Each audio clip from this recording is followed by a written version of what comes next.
The परीक्षा academy में आप सभी का स्वागत है।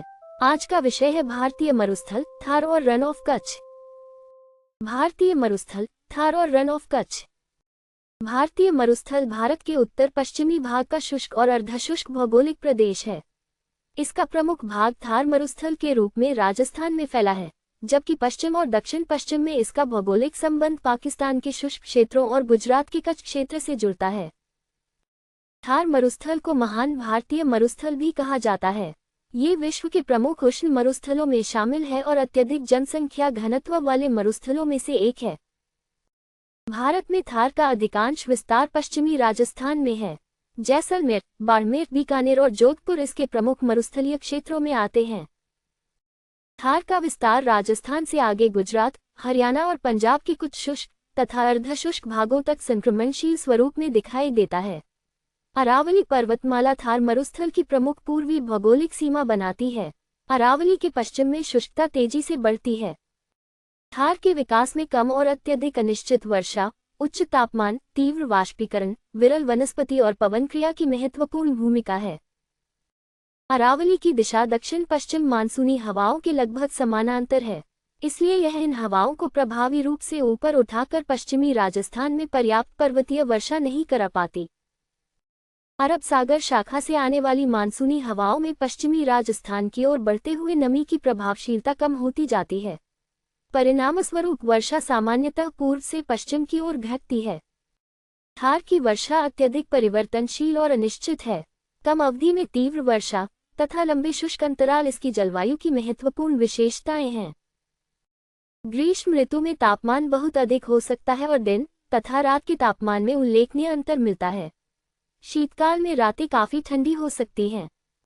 थार की सतह पूर्णतः रेतीली नहीं है। इसमें बालू के टीलों के साथ चट्टानी सतहें, बजरीयुक्त मैदान, लवणीय निम्नभूमियां और अंतःस्थलीय अपवाह क्षेत्र भी पाए जाते हैं। पवन थार की प्रमुख भूआकृतिक शक्तियों में से एक है। अपर्दन, परिवहन और निक्षेपण द्वारा यह विभिन्न प्रकार के बालुका स्तूपों का निर्माण करती है। बरखान अर्धचंद्राकार बालुका स्तूप होते हैं। इनका निर्माण सामान्यतः एक प्रमुख दिशा से चलने वाली हवाओं और सीमित बालू की परिस्थितियों में होता है। अनुदैर्ध्य बालुका स्तूप प्रचलित पवन दिशा के लगभग समानांतर लंबे रेतीले कटक बनाते हैं। पश्चिमी राजस्थान में इस प्रकार के विस्तृत रेतीले भूरूप मिलते हैं। स्थिर या अर्धस्थिर बालुका स्तूपों पर घास और झाड़ियों का विकास हो सकता है। वनस्पति बालू को बांधकर टीलों के स्थानांतरण की गति कम करती है। थार के पश्चिमी भाग में सक्रिय और गतिशील बालुका स्तूप अधिक प्रमुख हैं, जबकि पूर्वी अर्धशुष्क भागों में वनस्पति आवरण अपेक्षाकृत अधिक होने से कई टीले अधिक स्थिर हैं। मरुस्थलीय क्षेत्र में सतही अपवाह कमजोर और असंगठित है। कई छोटी धाराएं वर्षा के बाद थोड़े समय के लिए प्रवाहित होती हैं और बाद में रेतीली सतह में विलीन हो जाती हैं। लूनी थार क्षेत्र की सबसे महत्वपूर्ण नदी है। इसका उद्गम अरावली क्षेत्र के निकट होता है और ये दक्षिण पश्चिम की ओर राजस्थान से गुजरती हुई कच्छ के रण की दिशा में जाती है। लूनी के जल में निचले प्रवाह की ओर लवणता बढ़ जाती है।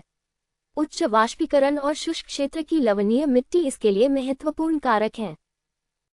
थार में अनेक अंतःस्थलीय अपवाह बेसिन पाए जाते हैं, जहां नदियां समुद्र तक पहुंचने के बजाय आंतरिक निम्नभूमियों या लवणीय झीलों में समाप्त हो जाती हैं। सांभर थार से संबंधित सबसे महत्वपूर्ण अंतर्देशीय लवणीय झील है। ये राजस्थान में स्थित भारत की सबसे बड़ी अंतर्देशीय खारे पानी की झील है। डीडवाना, पचपदरा और लूनकरनसर जैसी लवणीय झीलें भी राजस्थान की शुष्क अंतःस्थलीय अपवाह व्यवस्था की विशेषता हैं। इन लवणीय झीलों का विकास कम जल निकास और तीव्र वाष्पीकरण से जुड़ा है। पानी के वाष्पित होने पर लवण पीछे रह जाते हैं और समय के साथ उनका संकेंद्रण बढ़ता है। थार की मिट्टियां सामान्यतः रेतीली, कम ह्यूमस वाली और कई स्थानों पर लवणीय होती हैं। जल उपलब्ध होने पर कुछ मरुस्थलीय मिट्टियां कृषि के लिए उपयोगी बन सकती हैं।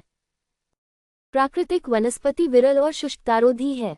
खेजड़ी, बबूल, रोहिड़ा, बेर तथा विभिन्न कांटेदार झाड़ियां और घासें यहाँ की पर्यावरणीय परिस्थितियों के अनुकूल हैं।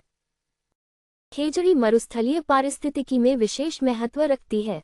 इसकी गहरी जड़ें, सूखा सहनशीलता और कृषि पशुपालन प्रणाली में उपयोगिता इसे राजस्थान के शुष्क क्षेत्रों के लिए महत्वपूर्ण बनाती हैं। थार की पारंपरिक अर्थव्यवस्था में पशुपालन का महत्वपूर्ण स्थान है। कम और अनिश्चित वर्षा वाले क्षेत्रों में भेड़, बकरी, ऊंट और अन्य पशुधन कृषि के साथ आजीविका का प्रमुख आधार हैं। सिंचाई ने थार के कुछ भागों के आर्थिक भूदृश्य में महत्वपूर्ण परिवर्तन किया है। इंदिरा गांधी नहर ने उत्तर पश्चिमी राजस्थान के कई शुष्क क्षेत्रों तक सिंचाई जल पहुंचाया है। नहरी सिंचाई के कारण गेहूं, कपास, सरसों और अन्य फसलों की खेती का विस्तार हुआ तथा कई क्षेत्रों में स्थायी कृषि और बस्तियों का विकास बढ़ा। सिंचाई के लाभों के साथ कुछ क्षेत्रों में जलभराव और मृदा लवणीकरण जैसी समस्याएं भी विकसित हुई हैं। इसलिए मरुस्थलीय सिंचाई में उचित जल निकासी महत्वपूर्ण है। थार क्षेत्र सौर और पवन ऊर्जा की दृष्टि से अत्यधिक संभावनाशील है। उच्च सौर विकिरण, विस्तृत खुली भूमि और अनुकूल पवन परिस्थितियों ने राजस्थान को नवीकरणीय ऊर्जा का महत्वपूर्ण क्षेत्र बनाया है। जैसलमेर और आसपास के क्षेत्रों में पवन तथा सौर ऊर्जा परियोजनाओं का विस्तार मरुस्थलीय भूमि उपयोग में नया आर्थिक आयाम जोड़ता है। थार में मरुस्थलीकरण केवल प्राकृतिक प्रक्रिया नहीं है।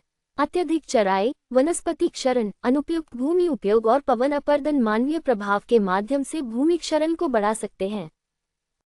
अब रन ऑफ कच्छ को समझना महत्वपूर्ण है, क्योंकि इसका भौतिक स्वरूप थार के सामान्य रेतीले मरुस्थल से भिन्न है। रन ऑफ कच्छ गुजरात के कच्छ क्षेत्र में स्थित विशाल लवणीय दलदली मैदान है। ये सामान्य बालू प्रधान मरुस्थल के बजाय मौसमी रूप से जलमग्न होने वाला नमकयुक्त निम्न मैदान है। रन को मुख्यतः ग्रेट रन ऑफ कच्छ और लिटिल रन ऑफ कच्छ में विभाजित किया जाता है। Great run of Kutch Kutch के उत्तर और पूर्व में फैला विशाल लवणीय मैदान है। इसका बड़ा भाग भारत-पाकिस्तान सीमा के निकट स्थित है। Little run of Kutch great run के दक्षिण पूर्व में स्थित है और गुजरात के मुख्य भूभाग तथा कच्छ क्षेत्र के बीच विस्तृत है। रन का वर्तमान स्वरूप समुद्री, नदीय, विवर्तनिक और निक्षेपण प्रक्रियाओं के संयुक्त प्रभाव से विकसित हुआ है। भूवैज्ञानिक अतीत में कच्छ क्षेत्र का समुद्र से अधिक व्यापक संपर्क था। तलछट निक्षेपण और भूगर्भीय परिवर्तनों ने धीरे धीरे उथले समुद्री क्षेत्र को लवणीय निम्न मैदान में परिवर्तित करने में भूमिका निभाई। कच्छ भूगर्भीय रूप से सक्रिय क्षेत्र है। वृक्षों और विवर्तनिक गतिविधियों ने इसके धरातलीय विकास को महत्वपूर्ण रूप से प्रभावित किया है। 1819 के कच्छ भूकंप के दौरान विकसित अल्लाह बंद इस क्षेत्र में विवर्तनिक गतिविधि और धरातलीय परिवर्तन का प्रसिद्ध उदाहरण है। मानसून के दौरान रन के कई भागों में वर्षा जल, स्थानीय अफवाह और समुद्री जल के प्रवेश से उथला जलभराव हो सकता है। शुष्क मौसम में तीव्र वाष्पीकरण के कारण जल समाप्त हो जाता है और सतह पर सफेद लवणीय परतें विकसित हो जाती हैं। यही रन को उसका विशिष्ट मौसमी स्वरूप प्रदान करता है। लिटिल रन ऑफ कच्छ नमक उत्पादन का महत्वपूर्ण क्षेत्र है। यहाँ प्राकृतिक लवणीय जल और तीव्र वाष्पीकरण नमक उत्पादन के लिए अनुकूल परिस्थितियाँ प्रदान करते हैं। लिटिल रन भारतीय जंगली गधे के प्रमुख प्राकृतिक आवास के लिए भी प्रसिद्ध है। इस विशिष्ट पारिस्थितिकी के संरक्षण के लिए भारतीय जंगली गधा अभयारण्य महत्वपूर्ण है। ग्रेट रन में खडीर बेट जैसे ऊंचे द्वीप सदृश भूभाग पाए जाते हैं। ये आसपास के निम्न लवणीय मैदान से ऊपर उठे हुए क्षेत्र हैं।